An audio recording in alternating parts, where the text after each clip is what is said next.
Ladies and gentlemen, today we're checking out Spider-Woman with her new Across the Spider-Verse uniform, and it's got some good, it's got some bad, and we're gonna get through all of it. So we're gonna first off start by showcasing a little bit of her abilities for PvE. Focus on the, if you're not focusing on like what she looks like down here, focus on the green square and whether or not when it turns on, whether or not it lasts or whether it turns off again, because that is the indication that I missed my proc. And I'm pointing that out specifically because I don't think she's very proc friendly. Unfortunately, it's a very difficult, not very difficult, it's a somewhat difficult timing on a 3 delayed cancel, 5 cancel 4. And because she deals full elemental damage, a judgment is just calling her name, you know, really and truly calling her name. So I would recommend, if you want to give her a PvE build, if you want to make it rock with Spider-Woman, right off the bat, before we get into anything else, I would definitely say give her a judgment. Second thing I would say is don't fall into the trap. Don't get baited into trying to proc. I missed my proc there, but her 6th skill, although they added more hits to it, it's still not good. So yeah, missed a 2nd proc in a row because of that. Yeah, it's still not good. It's a very long skill. And it also, because it's a very long skill, it can proc your next rotation. It's just not good. Unfortunately, a lot of these old awakening skills from back in the day just weren't made very well. They don't make them like they used to. Is literally the opposite of what this game is. The further back you go, the worse it gets. Not the better quality it gets. She's holding her own, to be honest. Like, this is not bad for a stage 34 with an obelisk, mind you. The problem is that this is a triple support lineup. So I think some players watching this would be a little bit unimpressed. I missed another proc there, so you can see the damage is pretty lackluster when you miss. And again, I just missed because the timing was a little bit off on canceling the 3 into 5 and then into 4 very quickly. So yeah, I genuinely think this is not a good proc character because of how tight the timing is, but that's just me. Missed another proc. Yeah, it's pretty unfortunate when you start to catch all these mistakes. And honestly, now that as soon as I said she was doing well, I've done horribly. We've done like 0 damage, and so much time has passed. It's tragic. You could obviously not delay 3. You could just, you know, let it rock, but you're gonna lose damage that way, right? So you have to just wait for her to slam down the rocks and then quickly cancel into 5 into 4. Not going to finish the rest of this rotation, the rest of this fight here. She can do it. 34 is not the highest stage out there, obviously. I'd say she's a bit better than people think, but she also doesn't have, like, yeah, she has a lot of stages that she qualifies for, but then again, there's just way better characters, right? So she does have a lot of qualifications being a blast female hero with leadership. So in that sense, she applies for as many stages as Sharon, but actually more stages because she also has the agility tag, which is actually featured multiple times, right? So whereas Sharon doesn't have the agility tag, she just has energy. Energy projection is featured, but I think agility is featured just a little bit more. So she actually edges out Sharon for stages. But then, of course, Sharon, level 80 alone, maybe even level 70 Sharon, way out DPS's Spider-Woman. So if I'm not featuring, and by the way, that was the proc I was trying to rock with that I don't think she's very good with. So if I'm not featuring Spider-Woman as a DPS in this video, what are we featuring her as? Well, as a lead / support. That's pretty straightforward. They increased her leadership massively now. I just want to point it out again. It's just a flat 40% attack for all Spider Sense characters, including herself. In that clear there, I was using Ironheart just because she gives 55% energy attack, but otherwise I would use her own lead because it's a 40% attack plus debuff, which is very nice. That also means that it's somewhat flexible for PvP if you ever want to make a full Spider-Verse PvP team. Right now, it doesn't look to be like a very good team because Spider-Man is the only one that has iframe ignore, so it's Spider-Woman for the lead support and then Spider-Man and then nothing. So we're still waiting on a third. We thought it was going to be Miguel. Maybe it'll be Spider-Gwen. Like, we don't know. But right now there isn't like 3 really good Spider-Verse characters for PvP. There's like 1.5. And you're looking at the half, even though she's carrying a second child, a second human, sorry. Anyways, no more pregnancy jokes for the rest of the video. So besides the leadership, of course, she also has the passive effect on her uniform. And this is really huge because all Spider Sense allies are going to get 30% chain hit damage reduction, which is actually very powerful for PvP. It has a noticeable effect on your defenses, and then 25% ignore dodge, and then 35% increased damage dealt to boss types.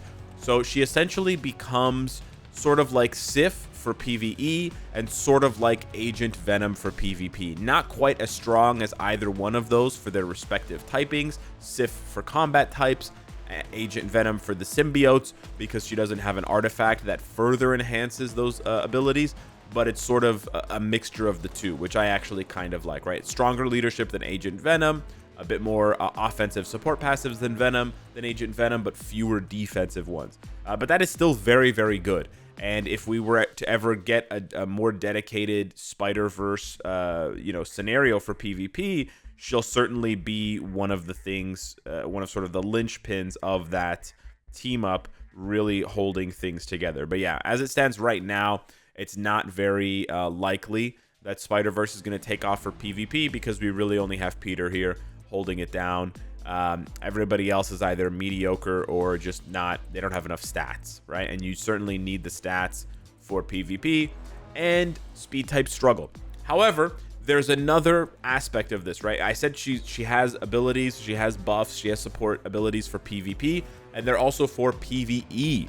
So I want to go through some of the stages now because she is a blast type, so people are probably confused. They're like, can't use her with Spider-Man or Miles, Alex, or Miguel because she's blast and their speed. Well, no, you actually can.